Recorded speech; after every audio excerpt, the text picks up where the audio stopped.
تو میرا ان کے ساتھ اختلاف رہے گا، بڑا شدید رہے گا۔ یار نوری مرزا تے مرزے دا بڑا بڑا فین سی، اے گل سعد بھائی نے جا کے دسنا وا۔ سعد بھائی میں بڑی بڑی گل سنی ایک۔ او کیڑی؟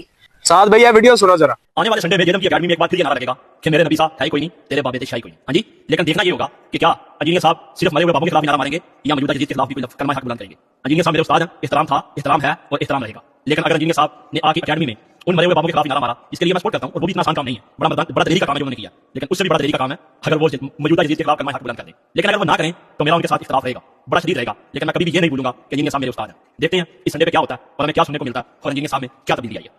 چل ایسے گل تے پھر مرزے دی مرضی ٹھوکیے۔ ہوئے تے مرزے دا گرو شیطان چکی پھردا اینو۔ تھلے لا مرزا، تیرے واسطے ایک ہیوی بریکنگ نیوز ہے۔ مرزا آپ بیٹھ کے گل کر سکنے ہیں؟ بالکل کر سکتے ہیں، پہلے میری جگہ سنگ لین دے۔ گرو جی آپ ادھر بیٹھنا، ایک جگہ تے سنگو۔ ٹھیک بیٹھو۔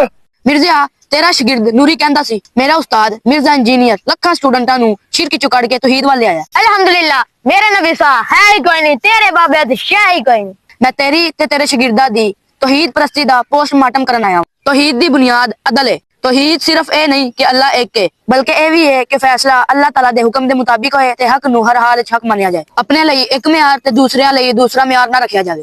جیڑا بندہ پسندیدہ بندے لئی الگ اصول رکھدا ہے تے ناپسندیدہ بندے لئی الگ اصول رکھدا ہے، او اپنے نفس دی پیروی کر رہا ہوندا ہے۔ توحید نال اوندا کوئی تعلق نہیں۔ اللہ تعالیٰ قرآن مجید وچ ارشاد فرماندا ہے، کیا تسی ایسا شخص ویکھیا ہے جن نے اپنی خواہش نو اپنا معبود بنا لیا؟ اے روش توحید دے خلاف ہے۔ اللہ تعالیٰ قرآن مجید وچ ارشاد فرماندا ہے کہ کسی بھی قوم دی دشمنی تانوں اس گل تے امادہ نہ کرے کہ تسی انصاف چھڑ دیو۔ جیڑا اصول اپنیاں لئی اوہی اصول دوسریاں لئی، یہی توحید ہے۔ تے جیڑا اصول بدل لوے او اللہ نو حاکم نہیں ماندا۔ ویورز تواڈے لئی بھی یہ پیغام ہے کہ ساڈی ویڈیو نوری مرزا تک پہنچاؤ۔ توحید پرست کدی دوہرا معیار نہیں رکھدا۔ نوری مرزا جیڑی تو گل کر رہا، مرزا میرا استاد سی، میرا استاد ہے، میرا استاد رہے گا۔ تو بھی دو نمبری کر رہے ہیں۔ ہن تیرے لیڈر دے خلاف بولیا، تو اصول بدل لیا۔ پہلے اے صحابہ کرام اولیاء کرام دے خلاف بونکدا رہیا، اودوں تیری حق پرستی کتھے سی؟ اس لیے پلمبریو منو، تسی توحید پرست نہیں ہو، تسی شخصیت پرست ہو۔ چل میرے شیطانی بیٹے، ایتھے تیری دال نہیں گلنی، بھاگ میرے شیطانی بیٹے بھاگ۔